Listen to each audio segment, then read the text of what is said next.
Now, Lyssons Primary will be looking to defend their in-sports National Primary Schools Athletics Championship title, which when the championship gets underway on Thursday at the National Stadium.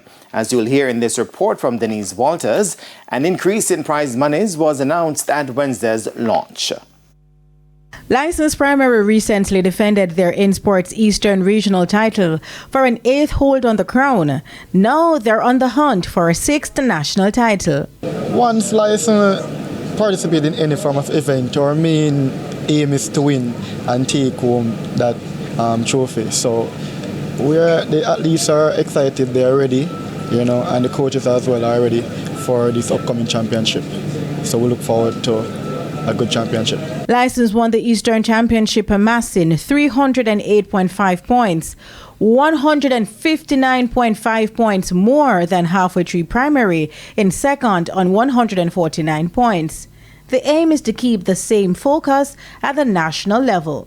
It all comes down to the preparation. We encourage the kids to just stay focused. Even though they're excited, we want them to remain focused, ensure that they're good, not just physically but mentally also, get away all the nerves, have them think like champion, act like champion that they are. So once they are settled, with no doubt they will go out there and do good work. 11-year-old Melanie Maduri is the captain of Lyssons. Because throughout the breaks, the Easter breaks, every holiday, every break, we train non-stop.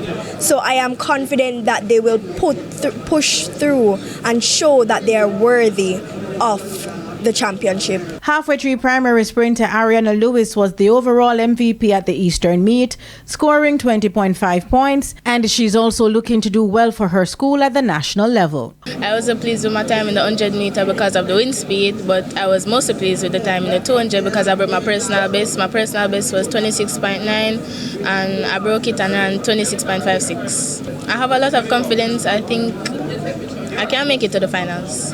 On hand for the launch was Minister of Sport Olivia Babsy-Grange. This is the cradle of track and field. Government has a responsibility to ensure that we develop, we unearth the talent, we develop the talent, we promote the talent, and we provide that feeder for the future athletes. Minister Grange told TVJ Sports that schools finishing at the top will see an increase in their monetary prize. We're topping up the prize money, and so now we're moving to $650,000 for the champion, $400,000 for the second place, and the third is $250,000 now, yes, and $200,000 for, I think, the fourth place. The championship will run from Thursday, May 28 to Saturday, May 30.